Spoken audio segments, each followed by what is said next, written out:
Mau potong gimana Dimas? Jenis rambutnya standar sih lurus, cuman bagian ini nih ada bagian sedikit di sini nih di bagian pusaran tuh dia naik. Jadi di bagian sini tuh harus hati-hati supaya nggak naik. Kayaknya edukasi yang gua kasih ke customer itu perlu banyak orang tahu karena banyak masalah tukang cukur, masalah pelanggan itu kayak cuman komunikasi, mereka kurang teredukasi sebenarnya ya. Tapi nih Bang, kalau misalnya gua udah jadi tukang cukur gitu ya, gua harus bagaimana memulainya Bang?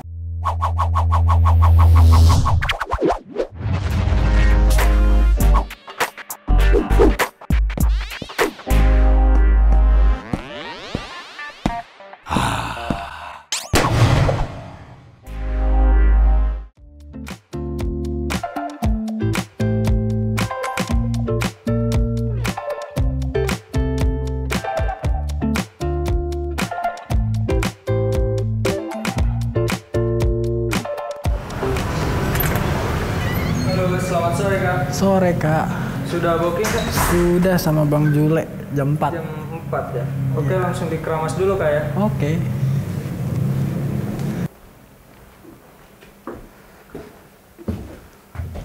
Silakan Kak. Oke.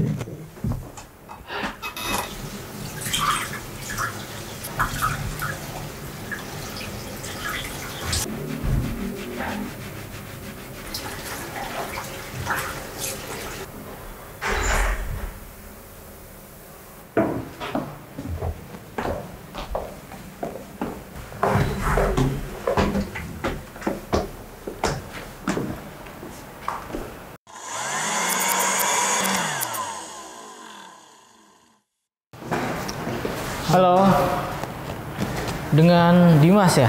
Yo, sekali. Mau potong gimana Dimas? Pengennya rapiin aja Bang, Rapihin aja. karena belum panjang banget sih. Rapihin gimana? Menurut lu gimana rapi itu? Rapinya yang penting ganteng aja Bang. Maaf nih, gue bukan operasi bedah di sini nih. Maksudnya lu mau ke arah mana? Mungkin Biasanya French crop mungkin Bang. French crop, berarti sampingnya habis. Iya, taper aja paling. Tapi kayaknya kalau French crop tuh bagusan di fade sih sampingnya. Gimana? Kayak gitu aja ya? Boleh. Jadi lu pengen yang natural ke bawah terus lebih pendek gitu ya? Iya. Jenis rambutnya standar sih lurus, cuman bagian ini nih ada bagian sedikit di sini nih di bagian pusaran tuh dia naik. Jadi di bagian sini tuh harus hati-hati supaya nggak naik. Oke, langsung kita hajar ya.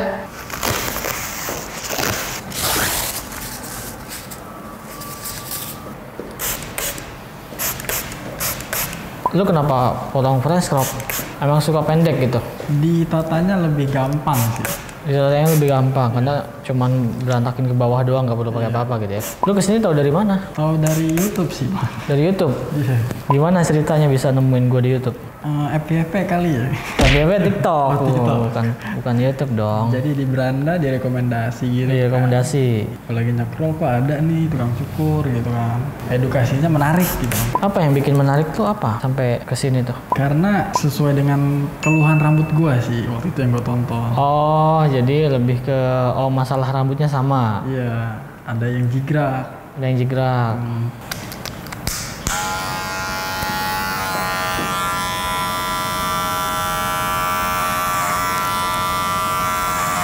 Tapi kenapa lu tertarik untuk bikin konten di YouTube Bang?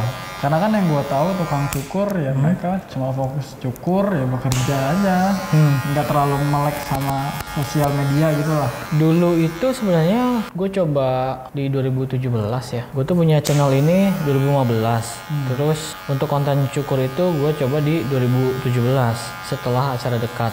Nah dari sana tuh kayak lagi rame-ramenya tuh zaman itu YouTube. Dan saat itu juga gue sebagai penonton kayak cukur itu bisa nggak sih dibikin konten dan menarik gitu ya. Setelah gue jalanin cukur segala macam, gue edukasi customer. Terus ketika gue edukasi customer, kayaknya edukasi yang gue kasih ke customer itu perlu banyak orang tahu. Karena banyak masalah tukang cukur, masalah pelanggan itu kayak cuman komunikasi, mereka kurang teredukasi sebenarnya ya. Nah makanya gue tertarik untuk buat konten di YouTube supaya customer itu tahu dan customer juga teredukasi supaya kita sebagai tukang cukur tuh nggak ribet lagi ya untuk ngasih tahu yang nama potongannya, terus bentuk kepala, bentuk wajah, jenis rambut gitu-gitu. Sudah ada di konten di YouTube. Dan selain itu harapan kecil gitu ya. Semoga yang nonton itu orang awam itu minimal menjadi tertarik sama industri ini supaya mereka gue pengen jadi barber, gue pengen jadi tukang cukur. Tukang cukur juga keren loh. Lu umur berapa nih sekarang nih? Sekarang mau 22. Mau 22. Setelah lihat konten gua, konten cukur, ada nggak ketertarikan lu jadi barber gitu? Tertarik barber sih gimana ya? Gue ngeliat lu saat ini ya bang, dengan sosial media lu yang sudah berkembang gitu kan. Dari yang dulu gue nonton lu masih ya belum apa-apa. Terus sekarang dengan lu YouTube udah 800.000, ya. Instagram lu udah 100.000 kan? Ya 140-an Sekarang ribu ya. Meranah ke TikTok juga yang sekarang lagi tren gitu kan. Lo mengikuti tren juga kan, tren sosial media gitu. Gue sih mikir kayak sebisa itu kah tukang cukur gitu, naik ke daratan gitu ibaratnya. Naik ke daratan. Dilihat orang muncul ke permukaan gitu ya. Iya gitu. Karena gue yakin mungkin orang biasa kayak tukang cukur, oh ya udah mereka nggak ada apa-apanya gitu kan. Tertarik sih mungkin 50%, iya kali ya. Kayaknya seru aja gitu. Sebenarnya gue menyangka sih akan sebesar ini karena sebelum gue buat konten kan sudah ada strateginya, sudah gue persiapkan. Dan coba ke sosial media lain. Instagram juga sekarang mulai mencoba mendekatkan pada followers ya supaya lebih erat aja gitu ya. Terus yang terbaru TikTok. TikTok itu lumayan yang cepet banget gitu perkembangannya. Kalau menurut gue beda platform itu beda treatment. Walaupun konsepnya intinya satu, edukasi gitu ya. Cuman dibungkusnya itu harus beda. Setiap platform itu beda. Tapi nih bang, kalau misalnya gua udah jadi tukang cukur gitu ya, gua harus bagaimana memulainya bang? Untuk jadi kayak lu lah maksud gua. Terutama di sosmed ya. Gimana mulai jadi content creator gitu? Iya, gua harus mulai dari mana nih apa? Dari Instagram kan? Atau TikTok dulu? Joget-joget? Enggak. Kalau sekarang gue lebih menyarankan TikTok sih karena gue berpikir gitu algoritmanya itu lebih gampang kesebar video di sana tuh. Cara mulainya ya langsung aja mulai. Nggak apa-apa banget nih kalau ngikutin konten yang sudah ada, itu nggak apa-apa untuk di awal. Kalau konten udah bagus, kualitas di sini sebagai tukang cukur itu ada dua. Yang pertama kualitas cukuran, yang kedua adalah kualitas gambar dan video. Untuk kualitas gambar dan video, lu dulu waktu awal-awal mulai itu lu make perangkatnya apa bang? Nah tadi kan gue bilang 2017 gue coba mulai konten yang tentang cukur. Pada saat itu gue pakai kamera HP. Halo teman-teman, selamat datang di channel gue. Sempet kalau syuting nyukur begini nih, untuk audionya gue pakai headset gue tarik terus gue sempilin di mana gitu. Nah bang, kalau misalnya gue nanti udah punya alat yang proper gitu ya, terus gue untuk bikin konten, menurut lu konten yang menarik apa gitu bagi tukang cukur yang bisa dilihat banyak orang gitu, yang viewsnya gede lah ibaratnya. Saran gue sih sebenarnya formulanya itu aja sebenarnya. Kalau konten edukasi tinggal ikutin yang sudah ada, terus bawa karakter lu di ide tersebut.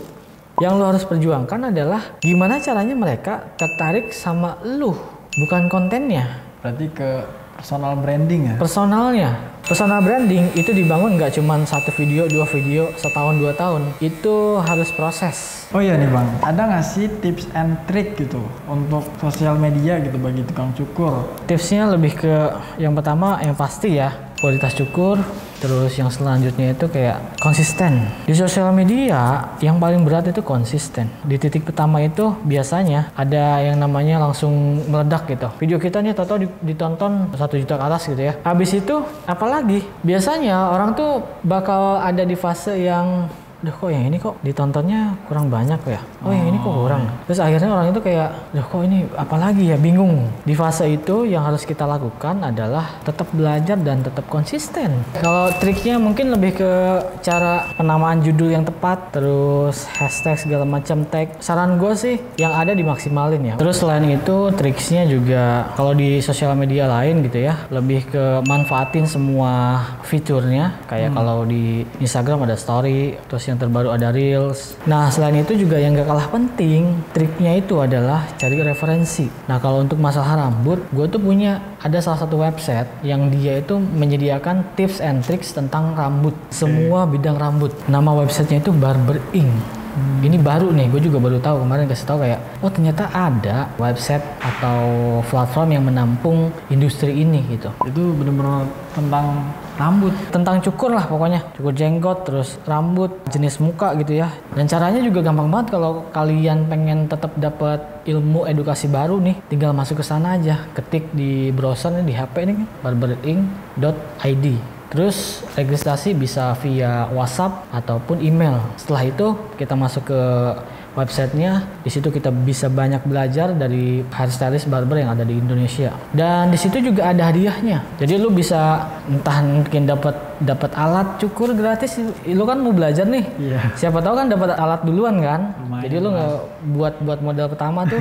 Nyoba-nyoba pakai alat, hadiah dari sana gitu. Jadi di sana banyak edukasi tentang rambut, jadi langsung cek aja di sana buat referensi. Kalian juga bisa bikin konten dari pelajaran di sana gitu.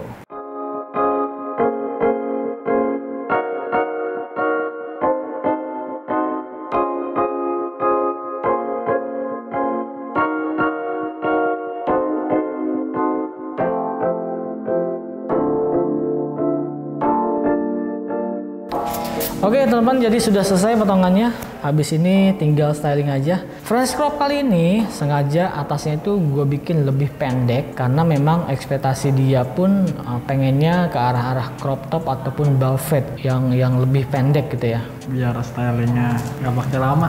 Nggak pakai lama, nggak ribet, jebur mandi, kucak-kucak berangkat gitu ya. Oke teman-teman, buat kalian yang barber, hairstylist ataupun yang baru tertarik dengan dunia ini, yang pengen belajar lagi tentang dunia rambut, kalian bisa follow aja Instagramnya di @barbering. Terus juga subscribe channelnya, namanya juga Barber Ink. Dan jangan lupa juga daftar di websitenya Barber Ink, karena di sana kalian bisa belajar edukasi tentang rambut dan juga dapat hadiah. Ya, dan terima kasih buat teman-teman yang sudah nonton video ini. Sampai jumpa di video selanjutnya. Gue Jule. Jangan lupa sisiran.